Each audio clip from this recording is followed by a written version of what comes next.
Forests are never silent. That's the first thing you learn whenever you go out camping or hiking, or anything else where you might have to pass through or live in a forest. Forests aren't silent for good reason. They teem with life, such as birds, insects, small animals, and that's just the life that makes noises. Trees, grass, bacteria. This, of course, is no secret. One forest, somewhere just northeast of Manchester, England, is totally silent.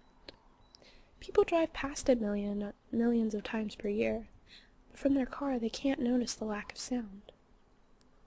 Every now and then someone will look at the forest as they sit in traffic, convinced that they saw something, but nobody has ever actually seen it. When the Romans settled and established Manchester, the forest was there still. Sentries and soldiers would sometimes skip their duties to go to the forest and simply never be seen again. Sometimes raped women would flee from the town into the forest screaming in terror, only for the soldiers to come to a halt at its edges and hear her scream stop abruptly, as if she suddenly lost her voice. Rumors of the forest in Manchester were so rife that at one point Rome sent priests and elite soldiers into the forest to exorcise it.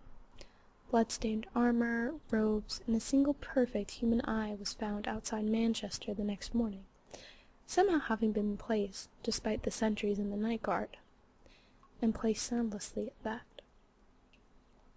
Rumor also has it, though, that it likes to move sometimes. The road nearby gives it ample options for doing so, which is probably why nobody has heard of it. It was probably called a myth, a scout party sent in while it was away and coming out with nothing, and it was forgotten. But it always returns to its home sooner or later, in Manchester.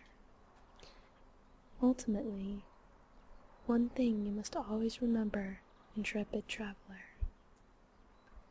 If you ever find yourself in a forest, and it becomes totally silent, do not, under any circumstances, move.